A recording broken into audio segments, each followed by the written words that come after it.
nós nos solidarizamos, professor, com os acontecimentos aí do Rio Grande do Sul, toda a nossa solidariedade, né? Nós mobilizamos, a gente tem residentes aí que são do Rio Grande do Sul, nós ajudamos e estamos à inteira disposição, antes de mais nada.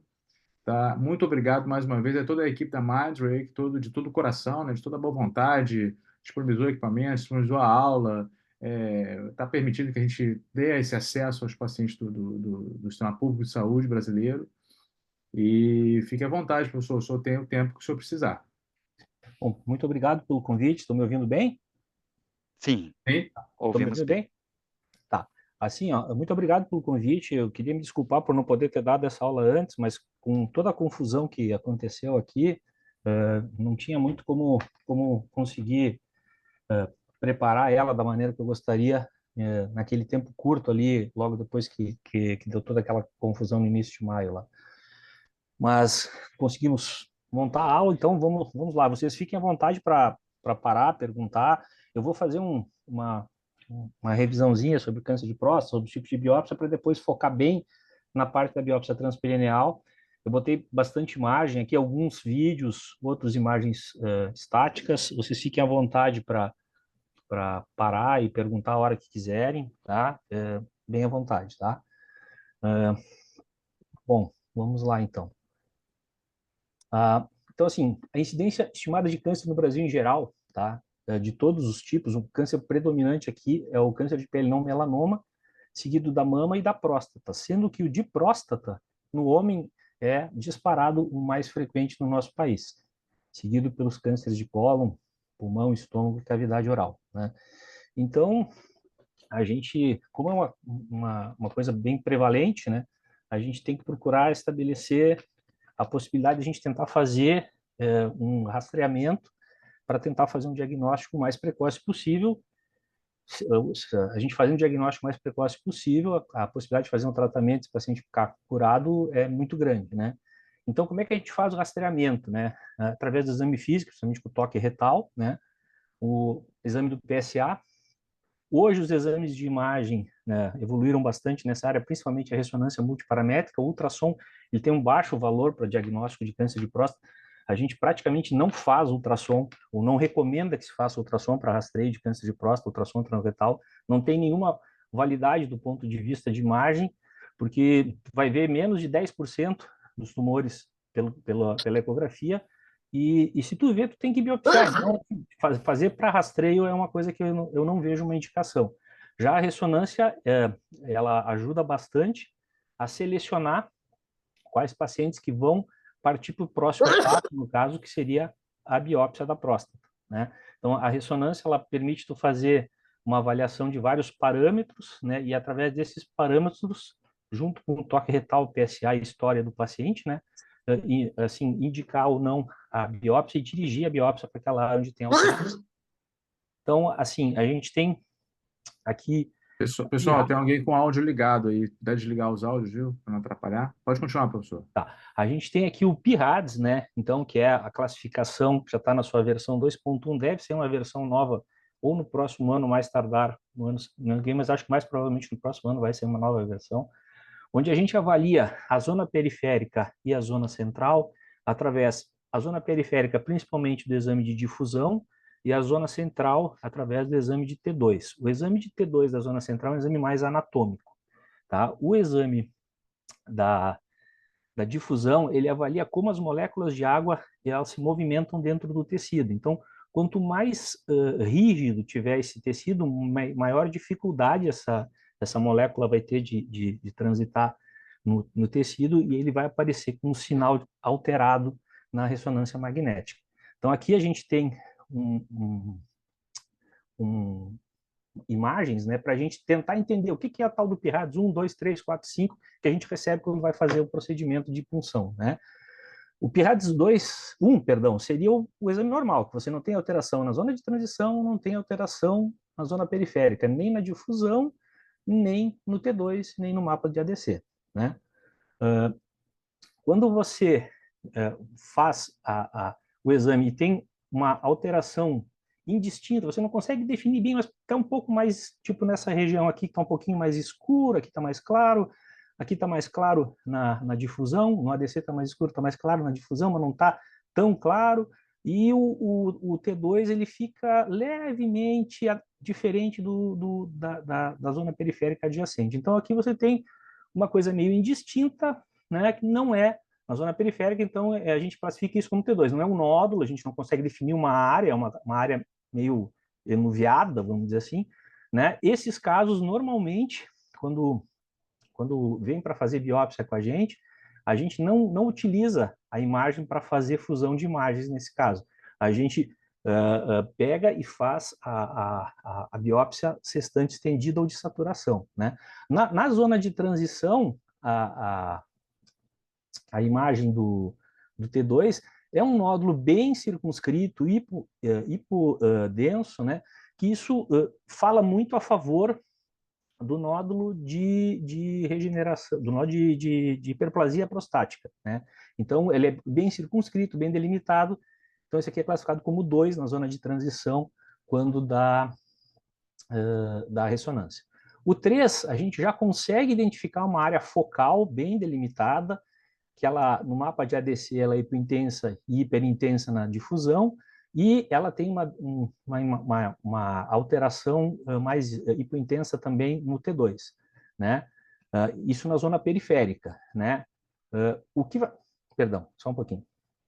O que vai fazer a diferença, vamos dizer assim, né, para a gente classificar ele como um 3 ou um 4, né? Em geral, essas lesões são menores que 1 centímetro, né?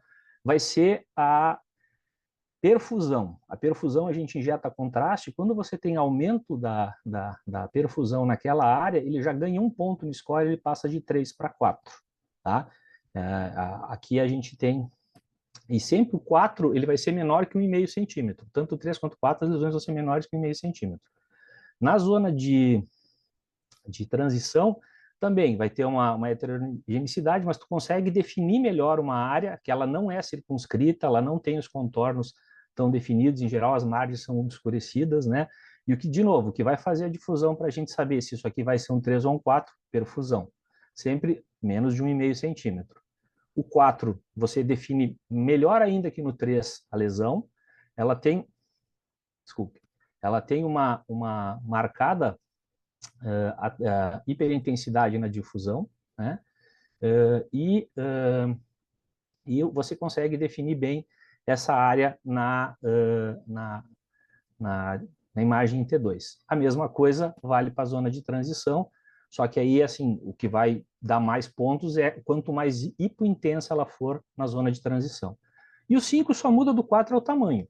Vai ser uma imagem maior que 1,5 centímetro, tanto na zona de transição quanto na zona periférica, né? Hipointensa, às vezes ela pode alterar as margens da próstata quando ela for na zona periférica, ou então avançar junto ao estroma quando ela for mais anterior.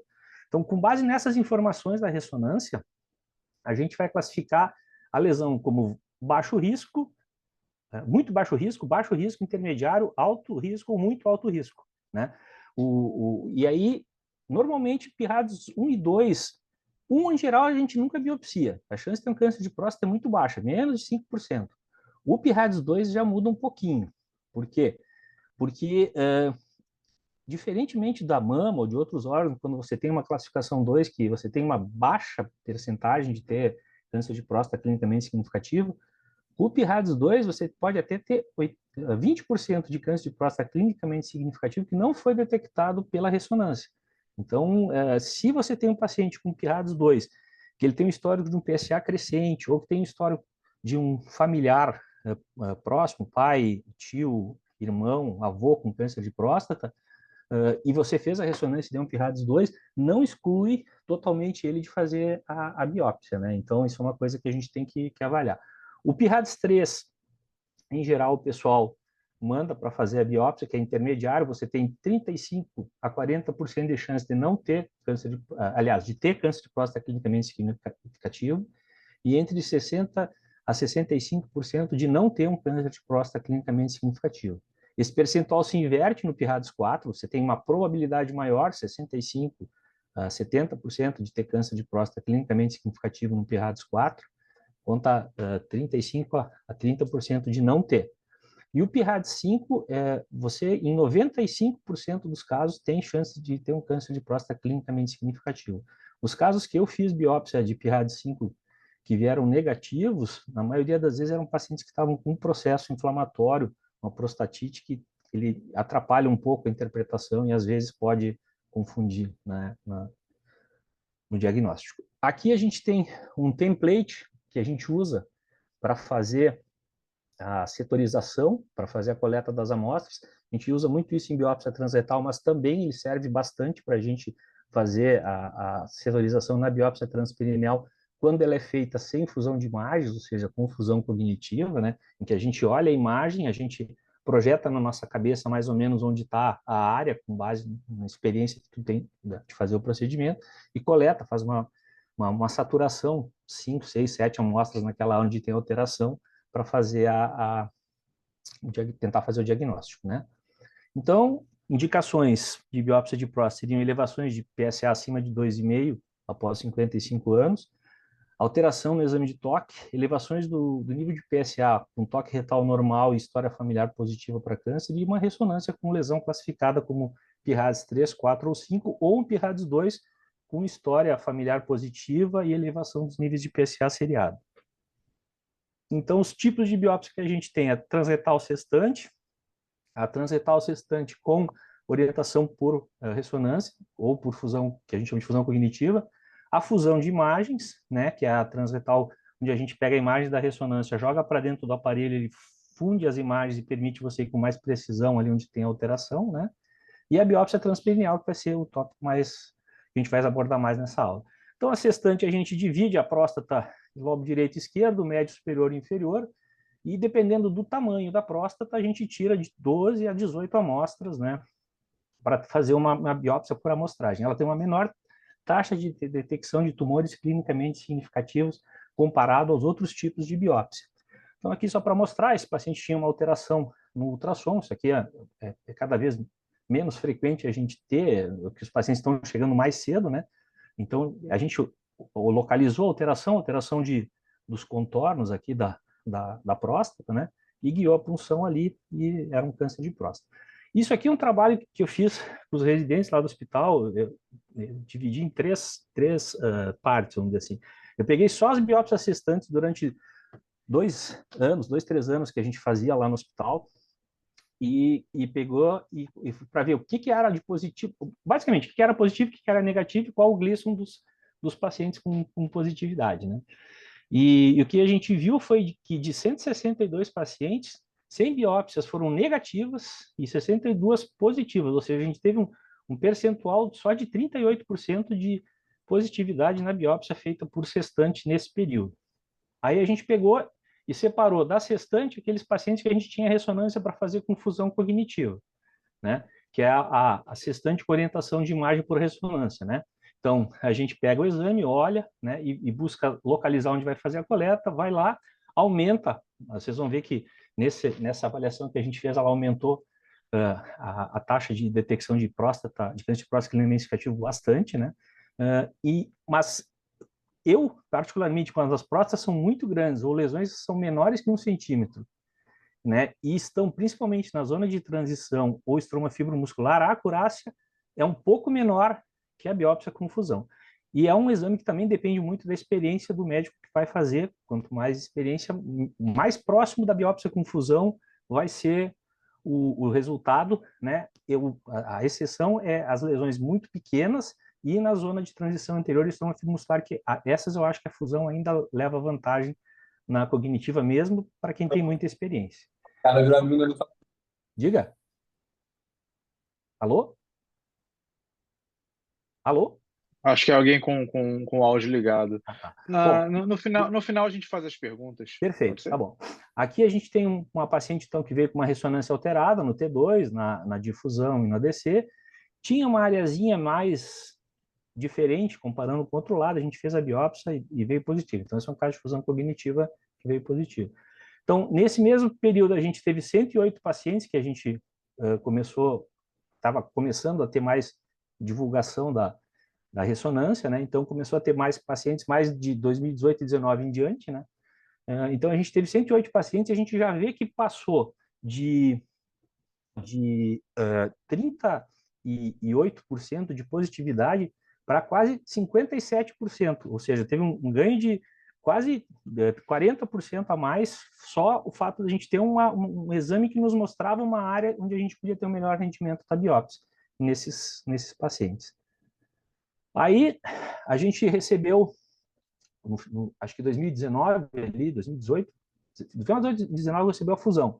E aí começamos a fazer a fusão, né? Então, a fusão, a gente coloca o aparelho tem um software que a gente coloca a imagem da ressonância e faz o pareamento das imagens em tempo real. Você movimenta o ultrassom, movimenta a imagem da ressonância, você marca, né, onde quer fazer a coleta e ela te dá uma precisão um pouco maior. A gente notou um aumento da taxa de câncer de próstata clinicamente significativo em torno de 20 a 30%, né, nos cânceres de próstata, principalmente nessas lesões menores que 1 centímetro, em próstatas grandes, ou nas lesões de zona anterior e estroma fibromuscular. Não depende muito da expertise do médico executor, depende mais de você aprender a fazer o pareamento da imagem, né? Claro que se você tiver mais experiência, você vai ter um rendimento melhor, né?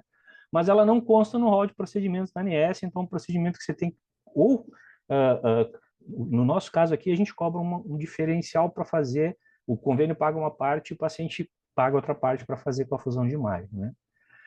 Isso veio a melhorar muito, esses 20, 30% de detecção de câncer de próstata, principalmente nessas lesões de zona anterior. A gente fazia sextante aqui e não pegava nada, claro, por quê? Porque o tumor estava aqui em cima, então não ia pegar nunca. Aqueles pacientes que vinham com 5, 6 biópsias anteriores, todas negativas, né? Então, o que a fusão faz? Ela pega a imagem da ressonância e diz, ó, tem um cara escondido aqui. Aí você bota a imagem do ultrassom, tá, mas cadê o cara? Aí ela pega e bota uma em cima da outra e diz, ó, é ali que você tem que fazer a biópsia.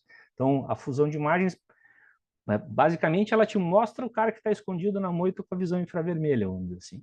Então, aqui a gente tem alguns exemplos, né, onde a gente marcava a lesão aqui na zona de transição, aqui não aparecia, onde estava, não tinha nenhuma indicativo que pudesse ter alguma lesão ali, né, e a gente ia com o aparelho e coletava a amostra no ponto para poder ver o que estava tendo naquele ponto. O próprio aparelho te fornece um índice de qualidade da imagem. Quanto mais perto de 8, 9, 10, mais, principalmente em lesões pequenas, é muito importante que esse índice de qualidade seja bem assertivo. Aqui é uma lesão pequena na zona periférica, né, que a gente marcou e fez a biópsia ali, não aparecia nada na imagem do ultrassom, né? Vocês podem ver aqui que a zona periférica é bem homogênea e também veio positivo para um câncer de próstata. Quando a gente fez a fusão, a gente notou que de 57 passou para 65, ou seja, quase 20% a mais de aumento no índice de diagnóstico, né?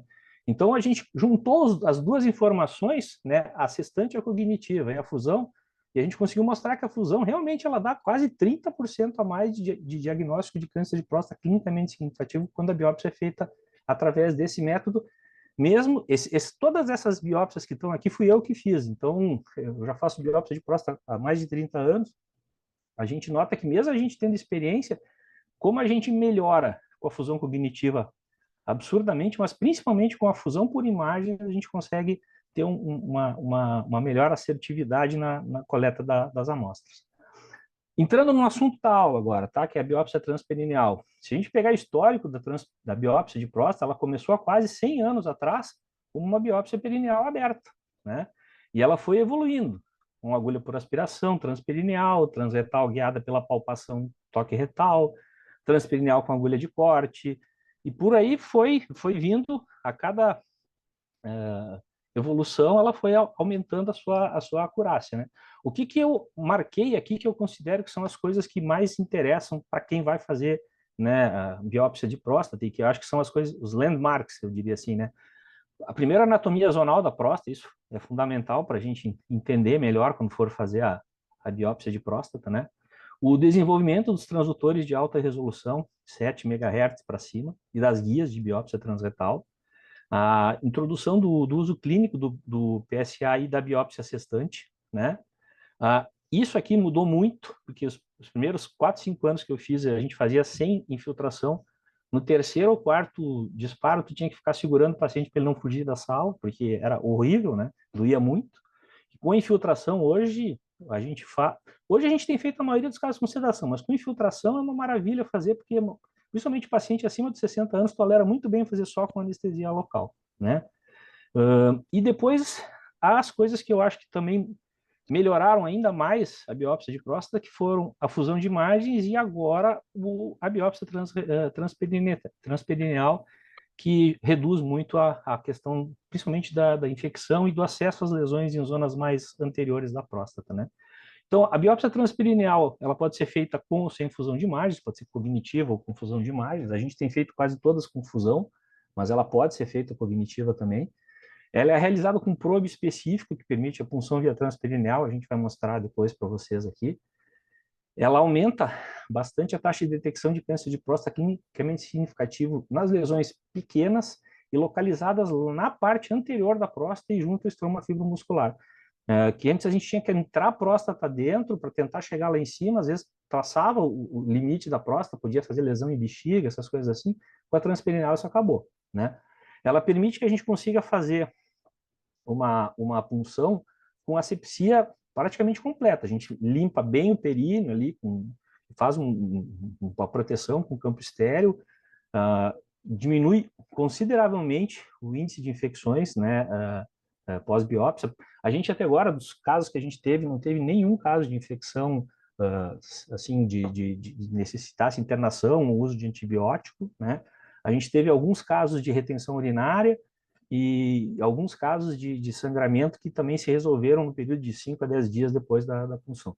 Também não consta no rol da ANS, a gente tem feito esse exame por enquanto só particular, mas a gente está conversando com os convênios para fazer com a transperineal a mesma coisa que faz com a fusão hoje, cobra uma diferença do paciente, né, porque é um exame que demanda mais tempo para ser feito, é um exame que demanda um gasto com equipamento maior também, né? No período que eu faço uma transperineal, às vezes eu consigo fazer duas transretais, né?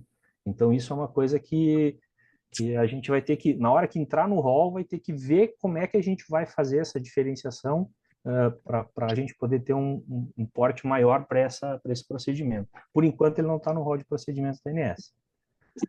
Quais seriam as indicações da biópsia transperineal? Né? Não existem indicações universais, depende muito da avaliação de risco individual. O que a gente, conversando com os urologistas, né, a gente procura indicar como primeira opção a transperineal?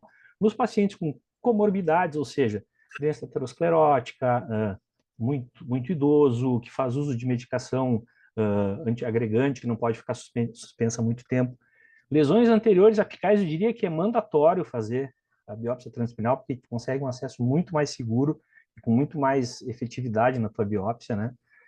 PSA elevado, toque retal alterado, ressonância alterada, tudo isso são, assim, vai depender da disponibilidade do paciente ter para fazer a transperineal em vez da transretal, né? A biópsia prévia negativa, quando você tem um paciente que fez uma biópsia de próstata transretal, que foi negativa, né? Ou em próstatas muito volumosas, ou naqueles pacientes que têm PSA em elevação. Talvez o PSA3 ajude um pouco a selecionar melhor esses pacientes para indicar uma nova biópsia, né? Ou naqueles que tiveram numa biópsia prévia negativa por via transretal, seja com fusão ou sem fusão, um episódio de infecção bacteriana severa. Então, também seria uma indicação para fazer transperineal.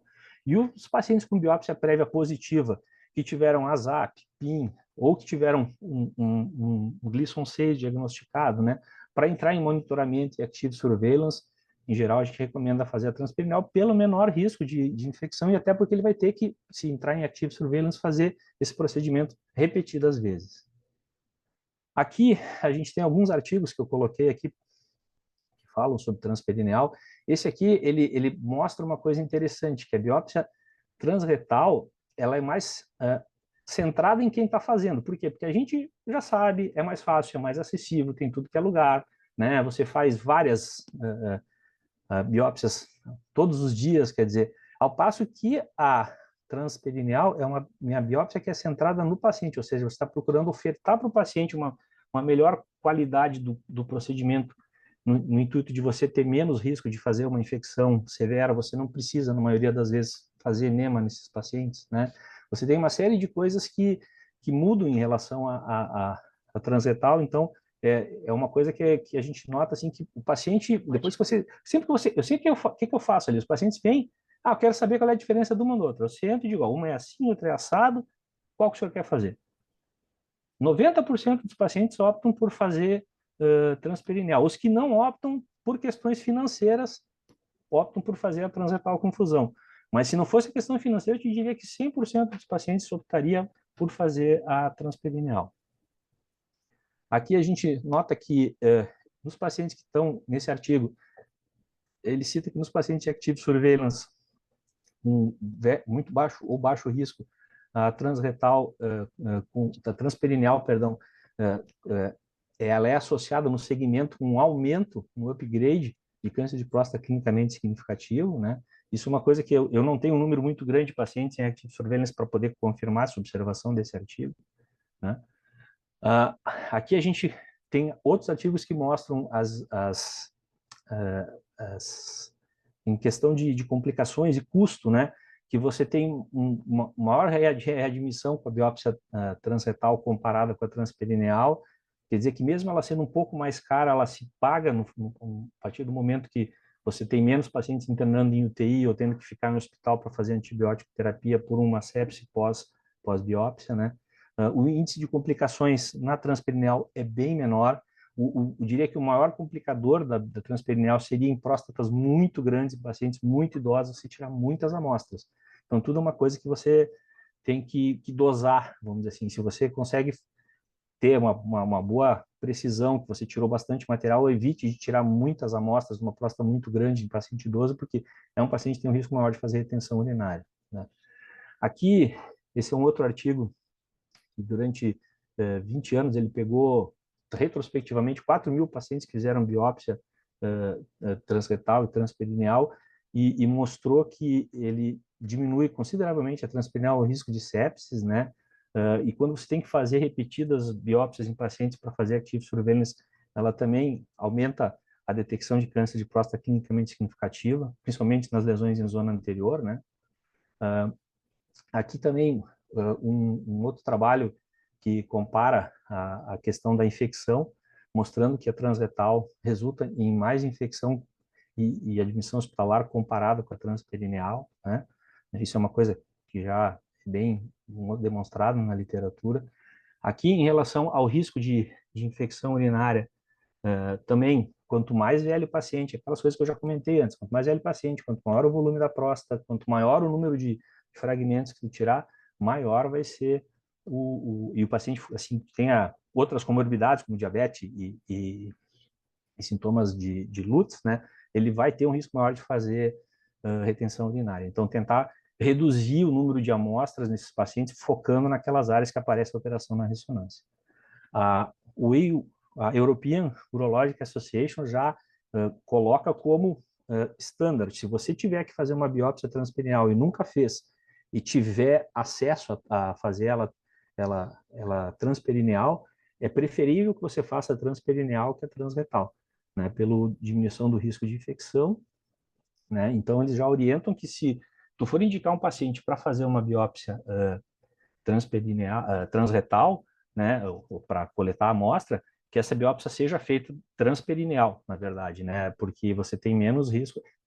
Na verdade, você continua fazendo a ecografia na transperineal por via retal, só você não perfura a parede do reto, você perfura a parede do períneo, né? Então, se você tem condições de fazer a biópsia por via transperineal, preferível que você faça, se tiver acesso, né, do que transretal. Isso é a European Urologic Association, desde 2021 já tem isso nos guidelines dela.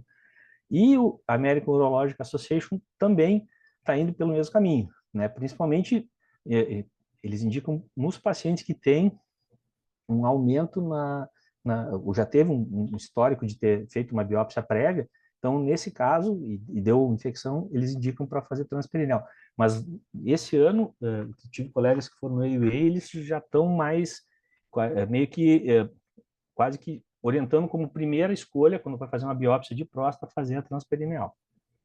Vantagem é que você não precisa fazer enema. Antibiótico, já tem trabalhos na literatura que mostram que pegaram quase 3.000 pacientes e botaram um grupo que fizeram antibiótico e fez transperineal, outro grupo que não fez antibiótico e fez transperineal. E o grau de complicações infecciosas foi exatamente o mesmo. Então, já se está caminhando para, quem sabe, daqui a um tempo, não se fazer antibiótico na transperineal também. A gente tem feito na indução antibiótico por precaução. Como a gente está começando, né, e a gente está, vamos dizer assim, falando para o paciente que o risco de infecção é zero e coisa, a única coisa que tu não quer é que ele tenha uma infecção. Pô, tu me disse que eu não ia ter infecção e eu tive. Então, a gente tem feito de rotina na indução, meio que vamos dizer assim, por precaução. Mas já tem vários trabalhos na literatura, esse é o maior, esse com 3.000 e poucos casos, que diz que se fizer ou não fizer, o risco de fazer infecção seria o mesmo.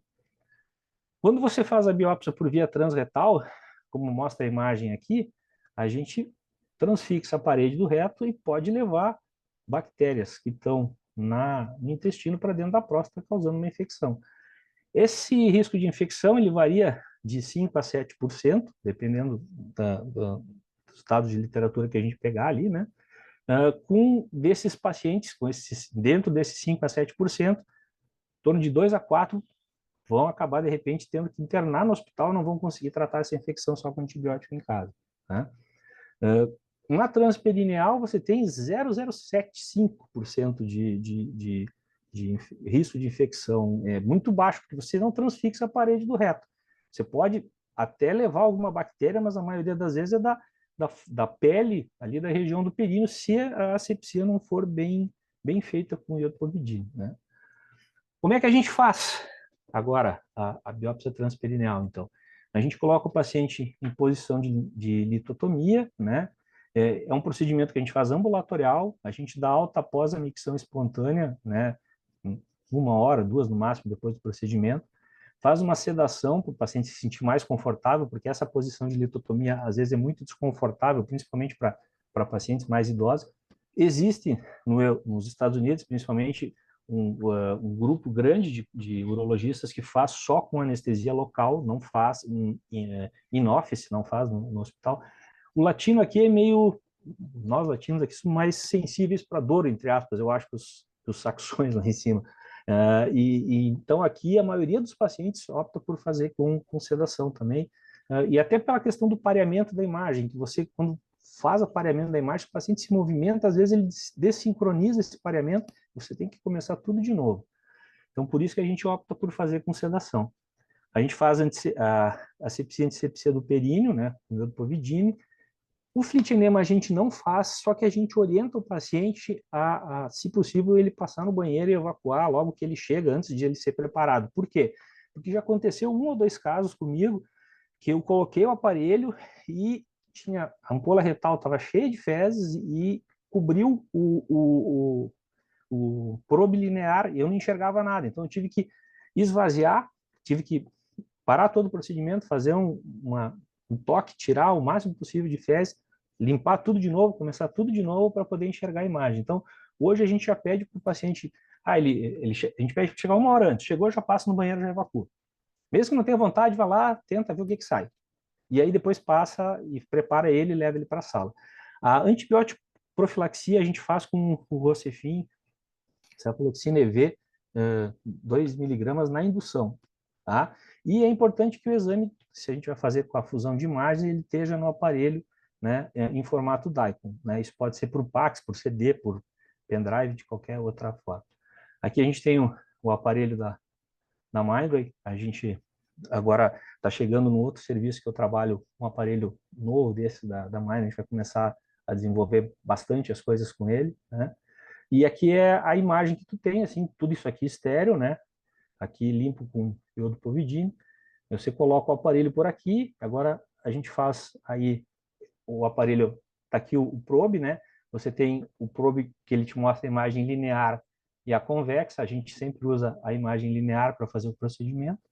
E essa aqui é a guia, que ela é como se fosse uma torre, onde você tem 8 furinhos, onde você coloca a agulha e você centra ali para fazer a tua biópsia.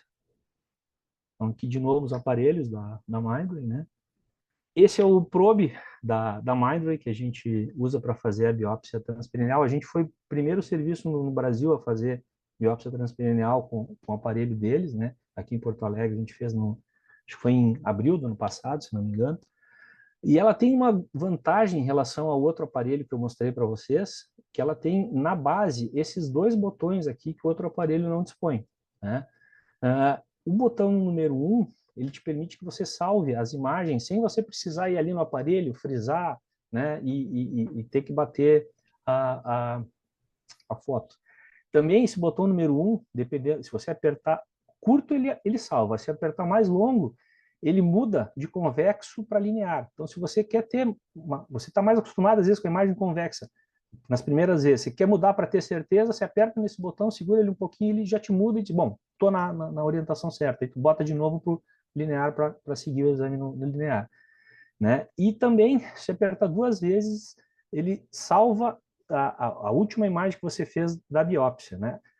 Ao passo que o segundo botão, ele serve para frisar e desfrisar, então você está fazendo o exame, você frisa no botão de baixo e bate a foto no de cima, apertando curtinho. Apertando mais longo, se você apertar no botão número 2, de baixo, né, ele vai passar do modo B para o modo Doppler. Né? Às vezes é uma coisa que ajuda um pouco, às vezes você vê se tem alguma vascularização mais aumentada ali, um aumento da vascularização pode indicar uma área de possível alteração na próstata e vale a pena biopsiar aquela área ali. E se você quiser fazer um filme dessa biópsia que você vai começar, então você, antes de fazer a biópsia, você segura e aperta 2 vezes ali. 1, 2, ele vai começar a gravar, tu introduzindo a agulha, disparando, retirando, e permite que você faça tudo isso no próprio probe, sem necessidade de se distrair com o aparelho ali do teu lado. A posição isso aqui é um Phantom, né, que serve para treinamento. A posição do mini magneto, né, que vai ajudar a fazer a fusão das imagens, então ele fica nessa posição, o paciente está deitado aqui, ele fica nessa posição para ele poder jogar a imagem, né, da ressonância e fazer a fusão para a gente poder fazer a biópsia, né. Essas são outras ferramentas que a gente tem no aparelho da Mindray, além do modo B convexo e linear, você tem o Power Doppler, que pode mostrar alguma área de aumento da vascularização, você tem a Strain Elastography e a Share Wave Elastography, que vão te mostrar áreas de mais endurecimento na próstata, que também às vezes pode ajudar a fazer uma biópsia um pouco mais dirigida nessas áreas mais endurecidas, né? Você tem o contraste, que ele serve também para você verificar áreas de maior perfusão, né? E aqui a imagem em fusão da próstata, que é a ressonância, e aqui a eco, né? Aqui a ressonância, aqui a eco, aliás, aqui a eco, aqui a ressonância, perdão. Com o modo B, para vocês terem uma ideia de como é que funciona a fusão das imagens. E aqui também a ressonância, né? Mostrando as imagens aqui com contraste também. Então, é um aparelho que tem vários recursos. Né? A gente preparou o paciente, limpou o paciente, está na litotomia. Vamos começar a biópsia. Como é que a gente faz? Bom, a primeira coisa é tentar fazer o máximo possível uma analgesia dos nervos do pudendo. Né? Então, a gente toma por base, assim, pega o ânus 1,5 cm para cima, 1,5 cm para o lado da direita, mesma coisa à esquerda, 5 ml de estilo com vasoconstritor de cada lado. Isso diminui muito a sensibilidade e te permite fazer a biópsia com menos incômodo nessa região do períneo, que é uma região muito sensível. Então, aqui a gente mostra a anatomia da região e aqui fazendo a infiltração do lado direito e do lado esquerdo do paciente. Fez isso. Aí, vamos para a segunda fase, anestesia periprostática. Mais 5 ml de cada lado, em geral eu faço 2,5 na região do trígono, aqui junto da vesícula seminal, e mais 2,5 na linha média aqui, para pegar e fazer uma boa analgesia em toda a próstata. Isso faz mais resultado do que a sedação, para o paciente não ter dor depois da biópsia. Então aqui a gente tem um videozinho mostrando a infiltração ali da base, agulha 22 gauge aqui, 22 por 10, a gente instila aqui, E esse aqui também é a mesma agulha aqui instilando, ó, mais para frente um pouquinho. E aí a gente gira para um lado e para o outro para localizar aqui onde é que está a área que a gente quer fazer a biópsia, ó, né? Então aqui está a área onde a gente quer fazer a punção, está marcada ali. Aqui são os diferentes guias que a gente pode ter ou não, que a gente pode fazer também essa biópsia freehand, que a gente chama. A gente marcou 1,5 cm do lado, marcou 1,5 cm do outro, aí você pode usar alguns sistemas, que são esses aqui, que você coloca uma agulha e você só orienta a agulha inferior, médio, superior, depois no outro lado inferior, médio, superior, ou usar um abocate, um gelco 14, né? Tirar a agulha, deixar só a parte de, de plástico dentro ali, né? E orientar para cima, para baixo, né? Depois a gente vai mostrar como é que faz a coleta nos diferentes setores. Então, você pode fazer ela com uma guia ou freehand. Qual é a vantagem de fazer o freehand? Você faz menos furos no períneo, né? Você faz, por exemplo, eu quando eu faço com a guia, eu coloco a guia, por exemplo, primeiro eu faço a área focal, onde tem a lesão, e quando eu vou coletar as amostras das outras áreas, eu coloco mais ou menos na posição 3, e aí oriento para baixo, para cima e para o meio, depois vou no outro lado, a mesma coisa, coloco na posição 3 ali, que é mais ou menos no meio, daquela torrezinha que eu mostrei para vocês antes, tipo essa aqui, ó, né? Coloco bem no meio aqui, e aí só oriento o probe para baixo, para cima e para o meio quando eu quero fazer as coletas nas zonas que a gente quer atingir. Então aqui a imagem da transretal como é que é, então você entra e vai coletando e furando a parede do reto cada vez que você vai lá coletar a amostra. E aqui a transperineal, né, onde a gente mostra principalmente nessas lesões anteriores, que é uma grande vantagem você fazer desse meio, menor risco de lesão de uretra, né, maior assertividade nessas lesões sem furar a bexiga ou perfurar algum outro órgão que está adjacente à próstata, né. Os cuidados que a gente tem que ter na transretal, então, antibióticos por 3 a 7, 10 dias, hematúria, hematospermia, sangramento retal, maior risco de... Ela é mais acessível, né? Mas aí, você, desculpa, você vem para cá na transperineal. Antibiótico, acho que em breve talvez não se use mais, né? Mas por enquanto ainda a gente está usando na indução. Complicações, hematúria, isso vai depender da quantidade de fragmentos que tu tirar da próstata. Quanto mais fragmentos, mais hematúria tu vai ter um pouco de hematúria, mas tu não vai ter sangramento retal, né? Tu não vai ter aquela coisa de ter que fazer enema, né, no paciente, que às vezes é muito chato. Retenção urinária pode ter? Pode, principalmente se você não cuidar para tirar muita amostra em pacientes com próstatas grandes e idosos. Se eu tivesse cuidado, a retenção urinária não tem muita diferença da transretal ou até menor, né? Risco de infecção é perto de zero, né? Complicações maiores, na literatura, né, a gente tem relato de alguns pacientes que tiveram que fazer RTU por sangramento, por várias biópsias, ou tiveram que fazer uma RTU por retenção urinária, mas assim, complicação por infecção que levasse a ficar internado ou levasse a óbito, não me lembro de ter visto nenhum caso na literatura com a transperineal, tá? A curva de aprendizado é um pouco maior, por quê? Porque a gente está acostumado a entrar com o aparelho, olhar para cima e atirar para cima, né? Com a transperineal, você está entrando de frente, só que a imagem está de lado. Então, até você conseguir concatenar isso na cabeça, às vezes demora um pouquinho. As primeiras transperineais eu levei em torno de uns 40 minutos, 50 para fazer, agora a gente está fazendo em 20, que é quase o tempo que a gente faz tempo de colocar, depois tu colocou o aparelho, né? Descontando o tempo de preparo do paciente, né?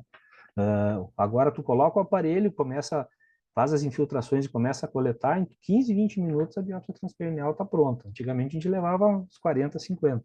É tudo uma curva de aprendizado. Eu acho que a partir da 15ª, 20ª biópsia você já vai se sentir mais seguro para a coisa andar um pouco mais tranquila. Esse é o template que a gente usa para selecionar as amostras, né? Então, a próstata, aqui ela tem, dependendo do tamanho, ela vai ter fragmentos anterior, médio e posterior, né? Se for uma próstata muito grande, né? A gente divide esquerda em ímpares, direita em pares. Região central da zona periférica seria o 1, o 2, o 4 e o 6 à direita, o 3, o 5, o 7 à esquerda, e a zona anterior, 8 e 9. Claro, se você tiver uma lesão, você acrescenta mais um frasco para armazenar a lesão separado das outras áreas, né? Aqui a gente tem um vídeo mostrando uma biópsia na parte mais inferior da próstata aqui, ó, transperineal. Esse aqui é um pouquinho mais na zona inferior para a média da próstata, né? Como é que ela aparece a imagem. E aqui na zona... Opa, parei. Desculpa. E aqui na zona mais anterior, ó. Não, perdão. Essa aqui é da zona mais anterior. Esse aqui não tem vídeo, tá? Então a gente consegue uma boa amostragem de todas essas áreas. Ó, de novo, ó, punção no terço médio, punção na zona mais anterior da próstata. Base, terço médio. Aqui, mostrando que a gente pode usar a imagem sagital e axial. Aqui, a ressonância fusionada com a imagem do ultrassom em tempo real, esse outro recurso que o aparelho permite, a gente chama de blind imaging, quando você bota uma imagem em cima da outra, né? A gente consegue fazer isso muito bem nessa imagem em axial, né? Então marca aqui o ponto, você vai direto ali e aqui você bota no sagital para você ter a ideia se você está indo exatamente naquela área.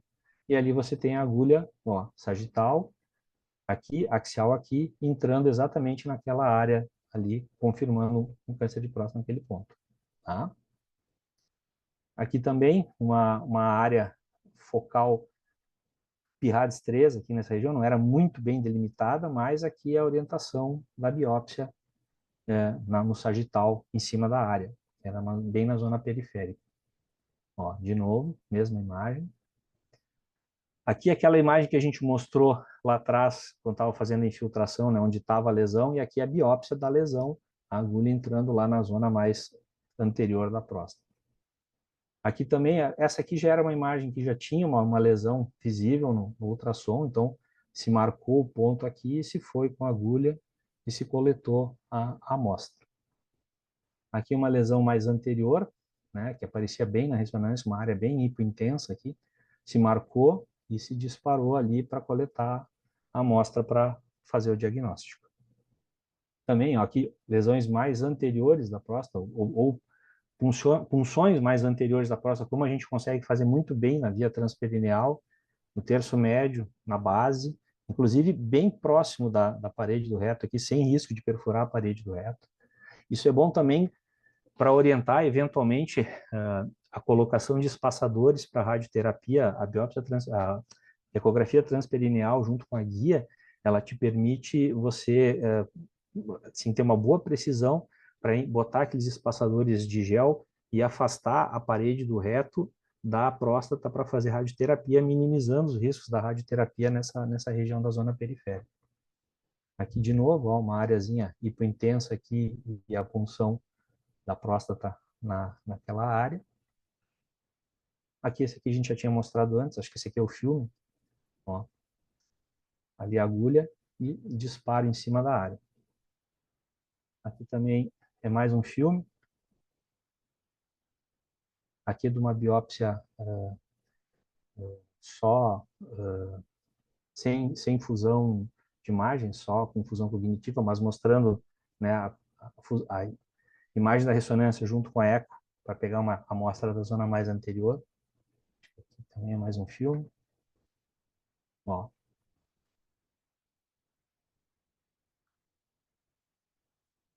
Você consegue ter uma boa precisão e assertividade de onde você está indo.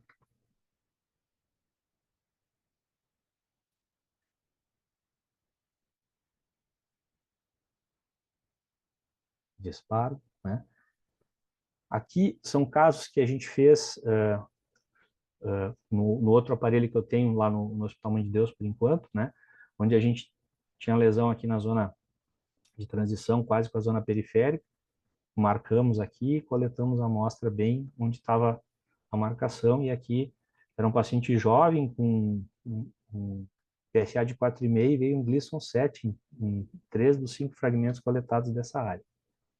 Aqui uma zona mais de transição mais anterior, né, também, um paciente com uma lesão hipointensa em T2 aqui, 70 anos, PSA de 5,9, uma lesão de 1,1, é um Pirrados 4, na zona de transição, e veio positivo em 2 de 4 amostras nessa área. Esse é um colega médico que jovem também, 56 anos, PSA de 6,5, e a única alteração na ressonância era uma areazinha de 6 milímetros, tá? Na zona de transição interior, logo acima da uretra, tá? Perto do ápice da próstata. O Pirrados 4. E a gente conseguiu funcionar bem direitinho. Essa foi uma das menores lesões que eu funcionei e deu positivo. Deu positivo para um Gleason 7, né? O colega já tirou a próstata, está super bem. Quer dizer, esse é um paciente que talvez a gente não tivesse essas informações e fosse fazendo biópsia nele, talvez fosse diagnosticar quando esse câncer já tivesse maiores proporções e menos chance de cura, né? E esse é um caso interessante que eu coloco na aula, porque esse meu aparelho que eu trabalho no Mãe de Deus, ele não permite fazer a fusão do PET-PSMA para coletar as amostras. Tem os aparelhos mais novos dessa mesma marca que agora permitem. Eu não tenho certeza, o Sandro pode esclarecer depois, se o da Mindray permite fazer a fusão de imagens de PET-PSMA com a ecografia, mas nesse caso aqui, era um colega que, além de médico, tinha 2 sobrinhos urologistas médicos.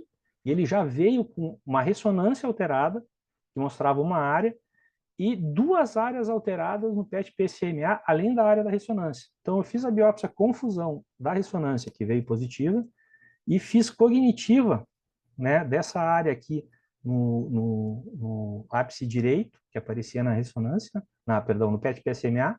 Então, aqui a agulha bem no local, que veio positiva, em Gleason 7, que era o mesmo Gleason 7 da biópsia da lesão da ressonância. E ele tinha outra área no terço médio esquerdo, aqui, que a gente também fez por fusão cognitiva, e também veio Gleason 7 em 2. Então, ele tinha um Gleason 7 no terço médio direito, no terço médio esquerdo e no ápice esquerdo. É aquela coisa que a gente fala, que o PSA, o câncer de próstata, às vezes, ele é multifocal, vamos dizer assim, né? Não é? A gente diagnostica num local, aí vai para a cirurgia, leva o paciente lá, e aí tu vê que acaba descobrindo uma doença, às vezes, mais extensa, né?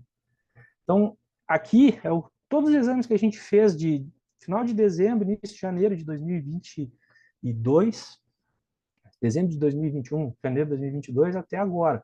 A gente fez 270 procedimentos, eu dividi basicamente em PIRADS 3, 4 e 5, o que deu positivo, o que deu negativo, e fecha mais ou menos com o que a gente tem visto na literatura, assim, uma maior positividade no PIRADS 4, quase 100%, 90 e poucos por cento no PIRADS 5, os casos negativos eram 3 pacientes que na faixa de 45 a 55 estavam com prostatite, que foram diagnosticados com PIRADS 5 e fizeram a biópsia e confirmou que era prostatite, que não era câncer de próstata. Mas a gente mostrando que a gente está indo num bom caminho, vamos dizer assim, né? Então, o que eu gostaria de passar para vocês de mensagem, né? O transperineal, ele é um exame excelente naqueles pacientes com lesões em zona anterior e junto ao estroma fibromuscular, que permite ir de cara para a lesão. Tu não tem que entrar com a agulha dentro da próstata, avançar, de repente pegou, não pegou. Não, tu está de frente para a lesão. É o melhor acesso para fazer biópsia nessas áreas, tá? É um exame que traz mais conforto para o paciente, tu não tem necessidade de enema, tu não tem sangramento retal, né? É um exame que é centrado no paciente, vamos dizer assim, né? Eu acho que isso é o mais importante. Tu quer oferecer para o paciente o que é melhor. O que é melhor é fazer um exame mais seguro do ponto de vista de ele ter menos risco de infecção e comorbidade, né? E que permita um diagnóstico seguro do que ele tem na próstata dele, né? É um procedimento que tem índice muito baixo de infecções, que necessita de internação, assim, perto de zero quase, é muito pouco na literatura. A gente vê pacientes que tiveram que internar por transperineal. A gente até agora, batendo na madeira, que não teve nenhum caso, né? A gente teve 2 casos que tiveram retenção urinária, alguns casos tiveram um pouco de hematúria, mas dor perineal acho que uma meia dúzia de pacientes ficaram com um pouco de dor nos primeiros dias, mas que resolveram só com medicação analgésica via oral, não precisou, né? Ela requer uma curva de aprendizado maior que o ultrassom transretal com biópsia convencional, e ela pode, se tu não tomar o cuidado de coletar menos amostras, né, fazer uma biópsia mais restrita, vamos dizer assim, nesses pacientes com mais de 75 anos e próstatas maiores que 70 gramas, pode levar a um índice maior de retenção urinária, às vezes necessitando até de sondagem. Para não dizer que ela só é boa, boa, boa, boa, boa, né? Lesões posteriores, principalmente na parte basal da próstata, junto da vesícula seminal, em pacientes muito obesos, tá? E em próstatas muito grandes, às vezes elas podem ter um pouco mais de dificuldade de acesso para você chegar com a agulha lá. Mas aí você, né, se você ficar na dúvida, aí você tem a possibilidade de fazer a transretal, né? Claro, explicando para o paciente que daí não se conseguiu acesso por essas condições e você está tentando melhor, e o melhor é a gente tentar esclarecer se tem alguma coisa lá ou não, e aí a gente pode usar a transretal que não tem essas limitações, nessas lesões mais posteriores em pacientes muito obesos. Eu acho que era isso, né? Eu me coloco à disposição de vocês. Desculpa, o vídeo não está funcionando de jeito nenhum aqui, eu não sei o que aconteceu aqui, né? Mas espero que ter atendido as expectativas de vocês. Aí. Fico à vontade para responder as perguntas. Obrigado, doutor Silvio. A aula foi muito esclarecedora, muito boa. Eu tenho acompanhado essa movimentação da biópsia transperineal, da migração, né, da biópsia transretal para transperineal. A Europa já abandonou a biópsia transretal.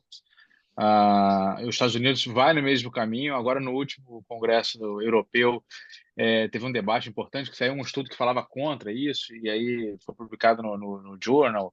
Tinham mais de 20 cartas ao editor. Tipo assim, o estudo vai de encontro a tudo que se sabe até agora, né? Então, eu acho que o caminho é realmente... acho que o mundo caminha... Pode falar?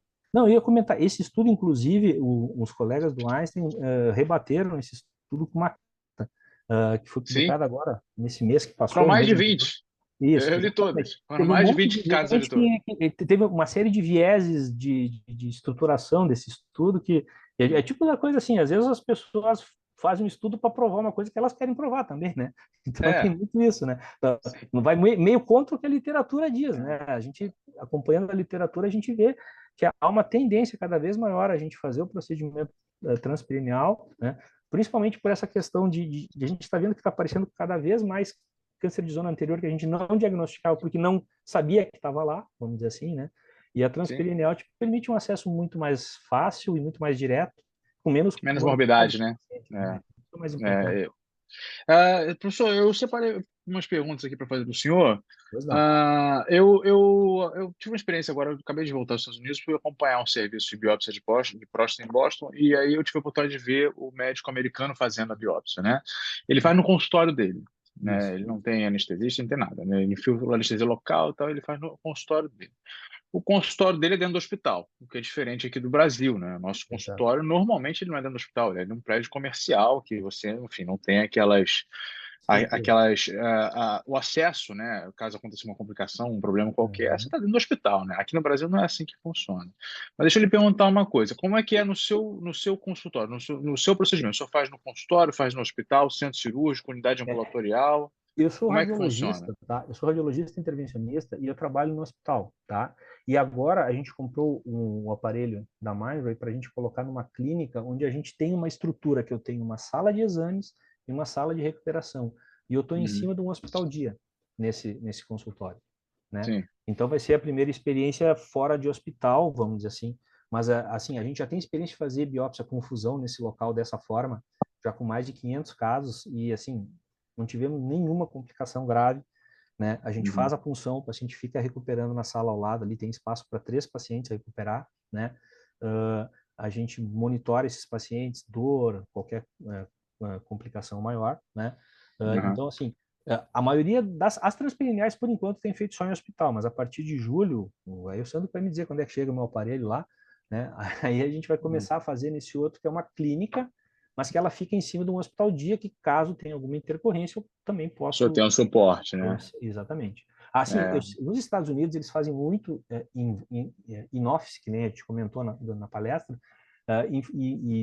só com local, porque para reduzir o custo, né? Que a sim. anestesia tem um custo muito alto lá também, né? Uhum. Então a ideia é isso. E uma coisa assim que a gente nota por coisa cultural. O latino tem mais. A primeira coisa que os caras perguntam quando vão conversar comigo sobre fazer biópsia, vai doer. Eles não querem Uhum. saber de dor. O saxão Sim, lá em cima é menos fresco, vamos dizer assim, com essas coisas, né? Ele sim. ele tolera um pouco mais esse tipo de coisa. Então, eu acho que é uma questão cultural aqui no Brasil, e eu vejo assim, se tu vai fazer só com fusão cognitiva, que a maioria dos casos em office é assim, vamos dizer assim, né? Uhum. Sim. Você não tem necessidade do paciente ficar parado, ele pode se mexer um pouquinho. Agora, se você vai fazer confusão, qualquer movimentação, às vezes você desincroniza a imagem e, pô, se é uma Sim. lesão pequena, você tem que sincronizar tudo. E às vezes você Sim. demora, às vezes eu demoro mais para fazer a sincronização do que para fazer Uhum. a biópsia, porque o paciente se mexe ou está numa posição errada, você tem que levantar um pouco a cama, ajeitar um pouco o magneto. É uma coisa que às vezes eu perco. Agora nem tanto, mas no início eu perdi muito mais tempo fazendo isso. Então, por isso que eu acho que o É, paciente estando sedado é mais tranquilo. eu não gostei muito do que eu vi lá, não, que eu vi É. exatamente nesse sistema, sem sedação, e eu acho muito É. ruim, né? Você fazer qualquer Eu, abordagem perineal, genital no paciente acordado. É eu muito perguntaria para desconfortável. o colega, se fosse você faria só com local? Com Com certeza certeza não, né? não. Então, eu acho que você tem que oferecer para o paciente que você gostaria que oferecesse para ti, né? Sim. Deixa eu fazer outra pergunta, professor. Das dificuldades da fusão, né? Uhum.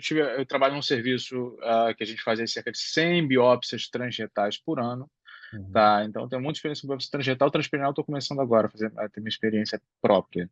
Certo.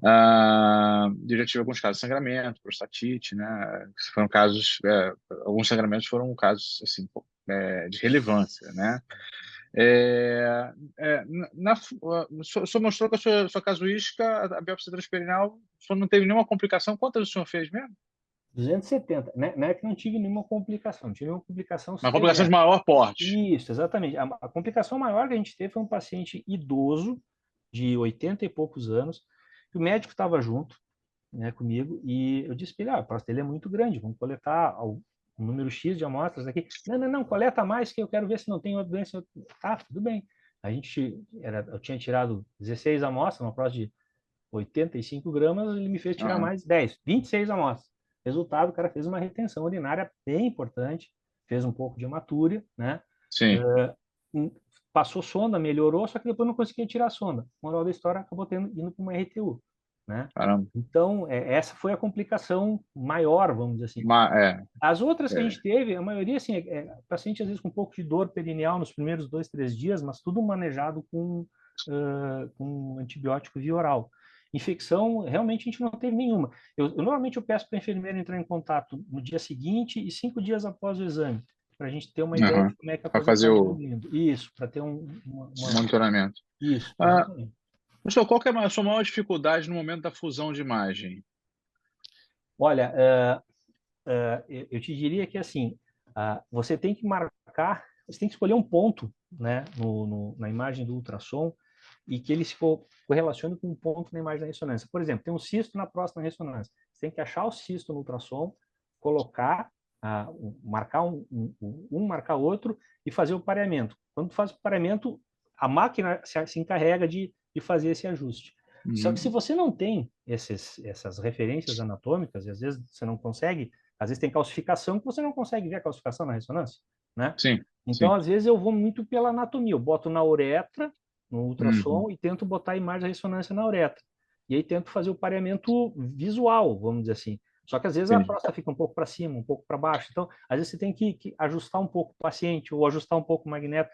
Isso que demora um pouquinho mais. É chato, principalmente nas primeiras transperineais eu tinha um pouco mais de dificuldade. Agora não, eu tenho conseguido ter um pareamento sempre em torno de 8, 9, 10, raramente abaixo disso a gente consegue. E Você isso usa referências anatômicas tipo a vesícula seminal, lobo pode mediano? usar vesícula seminal, pode. Eu normalmente tento achar algum cisto. O cisto é o mais simples de você parear, porque ele brilha na imagem da ressonância, e você Aham. vê o cisto na eco, papá marcou, é o mais fácil, vamos dizer assim. né? Tá. Mas se não, eu uso muito a uretra. Eu boto bem na linha média na uretra, boto bem na linha média na uretra da imagem da ressonância e tento fazer o pareamento dessa forma. Muito bem. É isso, professor. O senhor falou sobre o template também que o senhor usa. O senhor usa o template padronizado, né? Isso, assim, ó, existem vários. Tem os templates, aqueles que eram da radioterapia, que em geral esses templates são usados mais pelos aparelhos que fazem transperineal que estão vinculados no robô, né? A gente não vê muito isso. O aparelho que eu uso da outra marca, ele tem a torrete, uma torrezinha com 8 orifícios que você correlaciona com as linhas que estão no aparelho, né? O aparelho da Mindray funciona mais ou menos parecido, você regula a posição, né? Pode botar de 1 a 8, né? E aí você faz a punção, então te facilita muito, né? O template, aquele que se tinha, que nem o da radioterapia, com vários, tipo batalha naval, assim, com vários O furinhos. grid, né? O grid. Isso. Aqueles ali, o grid, o pessoal usa muito nos aparelhos da BK, que estão vinculados ao robô. Eu não vejo o pessoal usar muito isso fora Sim. desses aparelhos, né? Lá no Einstein, onde eu aprendi a fazer o pessoal lá, em 2021, eles usavam um aparelho da Exawatt, só que o aparelho Exawatt era muito ruim. Logo em seguida, eles compraram de uma outra marca, que é essa que a gente usa lá no hospital, que é da Canon, e aí já era com a torrezinha essa. E o da Mindray usa essa mesma torrezinha, né? É bem interessante. E o que eu gostei muito desse aparelho da Mindray, até falei para o Sandro, o pessoal da empresa, né? É difícil eu ficar impressionado com um aparelho de primeira. Depois de 30 anos trabalhando com ultrassom, né? A gente fica... Mas eu gostei muito da ergonomia, dessa questão de você ter os botões de frisar, de bater a foto e tudo na mão que você está segurando o transdutor aqui. Não tem que ficar te desviando a atenção porque hoje eu faço a transperineal, friso a imagem, aí tenho que largar a pistola para ir lá, deixar o fragmento, depois tenho que ir lá para preparar para bater a imagem, quer dizer, é uma função, sabe? E Sim. você tendo isso tudo à mão ali, isso facilita muito, muito, muito, muito mesmo. Muito bem. Tá bom, a gente vai abrir aí para perguntas. Se o pessoal, o corpo clínico do Pedro Ernesto está por aqui. Alguém tem uma. Ô Edson, Oi, é professor. Celso que está falando, tudo bem? Tudo bom? A câmera aqui eu acho que vai ficar ruim porque eu estou no carro e deve estar meio escuro. Mas eu queria perguntar, te queria fazer algumas perguntas, Silvio. Quanto tempo você demora da hora que o doente entra à hora que o doente sai? Porque a biópsia demora 20 minutos, né? Mas quanto Isso. tempo você usa de sala no procedimento? Assim, ó, quando o paciente entra e faz a sedação, tá? O paciente faz a sedação, está posicionado, aí eu começo a colocar os campos, faço a asepsia, faço a colocação dos campos, a esterilização ali dos campos, boto uma esterilização no aparelho para mim poder mexer no aparelho, né? Isso demora uns 10 a 15 minutos, tá? E mais o tempo de exame que hoje eu estou levando em torno de 15, no máximo 20 minutos. Não levo muito mais do que isso para fazer, né? Eu te diria que a gente tem dado uns 40 minutos de sala. 40 minutos de sala, entre passar o paciente, fazer tudo e tirar ele de sala. E levar ele para recuperação. É o que eu comentei antes. Por isso que a gente tem que, na hora que for valorar isso numa tabela, tem que botar o valor no mínimo o dobro de uma biópsia transretal, porque é o dobro do tempo que você leva, né? Depois de ter algum tempo fazendo. As primeiras biópsias eu levava em torno de 40 minutos a 1 hora, entre passar o paciente e tirar ele. Bom, Você tem assim um cálculo, não é nem quanto se cobra hoje, mas um cálculo. Quanto é que gasta para fazer uma biópsia perineal? Se você tem esse cálculo, assim, custo do ó, aparelho, custo da biópsia, o custo. aparelho depende, assim, ó, o aparelho hoje deve estar na faixa de uns 350, 400 mil, não sei. O aparelho aí o Sandro pode dar essas informações melhor, o valor do aparelho, tá? A biópsia em si, material, tudo, a gente tem cobrado no hospital que eu trabalho R$ 5.000 mais o valor do anestesista, né? A patologia se faz Mas pelo você tem um cálculo assim, para esse aparelho que está vendo, a gente está vendo para o hospital público, né? Sim, Então, para fazer SUS. Mas sim, você teria uma ideia assim de calcular, por exemplo, quanto que custa uma cirurgia robótica, por exemplo? Para mim custa R$ 13.500. sim, Eu sei que eu estou pagando de pinça, né? Não estou falando o valor do sim, robô sim. em si. Você tem uma ideia, assim, O uma noção material, mais ou menos? o material que você usa na biópsia é o mesmo da biópsia transretal. O gasto que você vai ter de material para a biópsia é o mesmo, não muda. O que vai Tá. mudar é a questão assim do aparelho, né? A guia, que é uma guia metálica que você pode mandar reesterilizar, né? A guia metálica do aparelho que eu tenho lá, que não é o da Mindray ainda, que é o da Mindray, eu fiz só alguns casos de demonstração de início lá, quando os primeiros casos que o aparelho chegou no Brasil, mas a guia do aparelho que eu uso, que é o da Canon, ela está em torno de R$ 4.000. É uma guia de metal que você manda reesterilizar. O ideal é ter duas guias, que você faz uma, manda reesterilizar no autoclave, 20 minutos, meia hora, você terminou a outra, já está chegando. Então, você tem, tendo duas guias, você resolve a maior parte do teu problema, vamos dizer assim, né? Agora, assim, em questão em relação a custo do equipamento, essas coisas todas, aí, isso eu não tenho ideia, porque isso é a empresa que, né, que fornece esse valor, né? Então, Tá. não tenho... O teu aparelho, ele fica parado num lugar. Se ele A tivesse gente que tem... deslocar, O ideal é que você deslocar não de um... desloque esse aparelho. Eu desloque ele o mínimo possível, porque ele tem vários compostos dele que são muito sensíveis. E se você começa a transitar e começa a trepidar, começa a deslocar, isso aí diminui a vida útil do aparelho absurdamente. Eu trabalho ali no Hospital Mãe de Deus, no Centro de Medicina Intervencionista. Esse aparelho é dedicado só para fazer procedimento intervencionista. Ele só faz biópsia. Biópsia de próstata, biópsia de fígado, biópsia de rim, de tireoide, ablação de tumores, né? Quando ele faz a ablação, é o único momento que ele é deslocado. Ele é deslocado 50 metros da sala de intervenção para dentro da sala de tomografia e depois volta. Então, a gente procura evitar Entendi. muito o deslocamento do aparelho em função de você não trepidar com ele pelo piso e daqui a pouco soltar uma placa. Isso aí acaba dando uma confusão, às vezes Quer atrapalha. dizer, a utilização que você tem lá, mais no serviço de métodos lá, de Ele é radiologia, isso, né? ele é focado para fazer radiologia intervencionista, o aparelho. Ele só faz esses procedimentos e faz, em um dos turnos, elastografia, porque ninguém faz elastografia lá no hospital. O aparelho está lá, eu comecei a fazer também, então, um turno eu fico fazendo elastografia lá no hospital, além das Quer dizer, intervenções. ele vai ter um software, enfim, que consegue fazer elastografia também. A princípio, esse aparelho que vem com software para fazer transperineal é um aparelho completo, né? Isso tudo vocês vão ter que ver o que vocês querem usar. E aí isso é coisa de configuração, vocês têm que ver com a empresa daí. Por exemplo, existe a Tá. possibilidade de você comprar ele só com software X para fazer só isso. Não sei se isso vai diminuir custo ou não, isso você vai ter que ver com o pessoal da empresa, né? Eu sei que tem aparelhos que você pode, eu quero fazer só fusão, não quero elastografia, não quero contraste ultrassonográfico, por exemplo. Só que tem aparelhos que não, esse aqui tu compra um pacote fechado que vem tudo. E, na verdade, se vem tudo, ele traz mais recursos e é melhor do ponto de vista de você disponibilizar para fazer mais coisas dentro do hospital, né? Mas tudo Entendi. depende do foco da coisa, né? Tá certo. Tá bom, então, agradecer aí. Essa aula foi ótima, foi bem esclarecedora. Obrigado, Obrigado. hein? Boa Muito noite. obrigado. Obrigado, boa noite.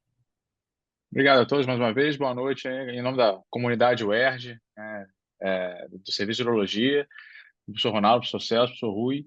A gente agradece aí a disponibilidade do professor Cavazola, da toda a equipe da Mindray, da Boa Vontade. Foi muito Não, boa. obrigado. Obrigado mais uma vez. Obrigado. Eu vou só, se alguém quiser, agora em julho, no dia 4 de julho, a gente vai estar tendo o Sobrice Onco, que é o Encontro de Oncologia da Sociedade Brasileira de Intervenção. Vai ser no Hotel Prod, Santos Dumont. E eu fui convidado para dar uma aula sobre biópsia transperineal ali. Vai ser às 11 horas da manhã do dia 4. Né? É um evento que é focado em oncologia, né? Vai ter a parte de rim, vai ter a parte de fígado, quer dizer, estão convidados, quem tiver interesse em passar lá e participar, tá, fiquem à vontade. Bem, obrigado. Tá bom, então. Obrigado, doutor Cavazola. Obrigado. Obrigado, doutor Edson. Amanhã nós temos a parte prática, então, a partir das 8h30. O equipamento já está montado com todos os softwares, vou mostrar. Sobre preço, a gente vai conversar, porque a Mindray tem sempre um carinho especial com o setor público, e o equipamento com certeza vai ser configurado completo, tá? Muito obrigado a todos. Obrigado, doutor Edson. Obrigado, Uma boa doutor noite. Celso. Boa Obrigado, noite. Boa noite a para todos. vocês aí. Boa Tudo de noite, bom, até viu? amanhã. Muito legal, obrigada, viu? Boa noite. Boa Boa noite. Tchau, noite, tchau. boa Boa noite. noite a Tchau, todos. tchau. Muito Obrigado. obrigada. Boa noite, boa noite.